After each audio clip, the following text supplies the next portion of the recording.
भोंदू अशोक खरात प्रकरणी नामकरण आवारेला सिन्नर पोलिसांनी अटक केली। नामकरण आवारे हा खरातच्या शिवनिका संस्थांचा माजी सचिव आहे। खरातची बोगस खाती असलेल्या जगदंबा पतसंस्थेचा आवारे संचालक आहे। खरातच्या कबुलीनंतर सिन्नर पोलिसांनी नामकरण आवारेला अटक केली।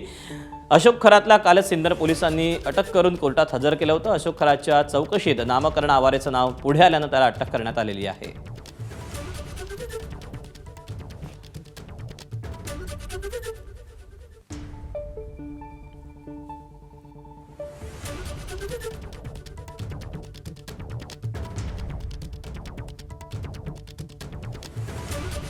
तेव्हा नामकरण आवारे हा तोच आहे ज्यानं आपल्या आत्मचरित्रामध्ये अशोक खरातचं भरभरून वर्णन केलेलं होतं। अशोक खराशी आपला काहीही संबंध नसल्याचं देखील म्हटलेलं होतं आणि आता याच नामकरण आवारेला सिन्नर पोलिसांनी अटक केलेली आहे।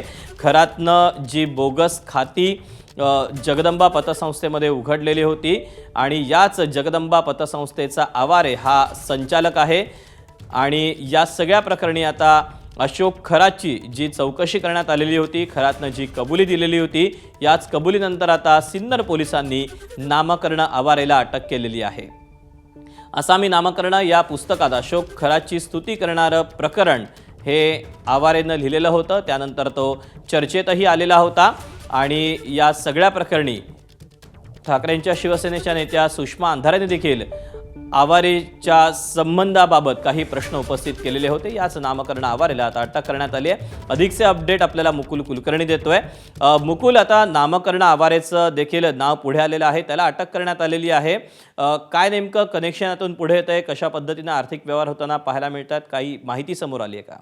ही खरात प्रकरणामधली खूप मोठी घडामोड आहे।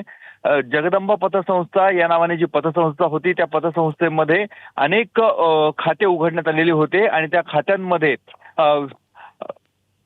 नामकरण आवारे याचीच अशोक खरात याला मदत झालेली होती। त्यामुळे अशोक खरात बरोबरच आज नामकरण आवारेला अटक करण्यात आलेली आहे। आजच अशोक खरात याला सिन्नर पोलिसांनी ताब्यात घेऊन सिन्नर कोर्टामध्ये हजर केलेलं होतं। त्याला 18 तारखेपर्यंत पोलीस कोठडी देखील देण्यात आलेली आहे। परंतु गेल्या कालपासून जी चौकशी झाली होती त्या चौकशी दरम्यान अशोक खरातकडनं नामकरण आवारेची त्याला कशा पद्धतीने साथ मिळाली याबाबतची माहिती मिळालेली होती आणि म्हणूनच आज नामकरण आवारेला अटक करण्यात आलेली आहे। आता पुढचा तपास हा केला जाईल, यामध्ये आणखी कोण कोण गुंतलेले याची नावं समोर येणार आहेत। कारण नामकरण आवारे याने एक पुस्तक लिहिलेलं होतं, त्या पुस्तकामध्ये अशोक खरात याची स्तुती केलेली होती। तो अनेक वर्षांपासून त्याच्या जवळ होता, शिवनिका संस्थांमध्ये देखील तो सचिव या पदावर राहिलेला आहे। त्यामुळे अशोक खरात आणि नामकरण आवारे यांच्यामध्ये अनेक व्यवहार झाल्याचा संशय आहे आणि त्या संशयातूनच ही अटक करण्यात आली आहे। त्यामुळे यातून पुढे काय येतंय पाहणं महत्त्वाचं असेल। मुकुल, तुर्तास धन्यवाद दिलेल्या सविस्तर माहिती। एबीपी माझा, उघडा डोळे बघा नीट।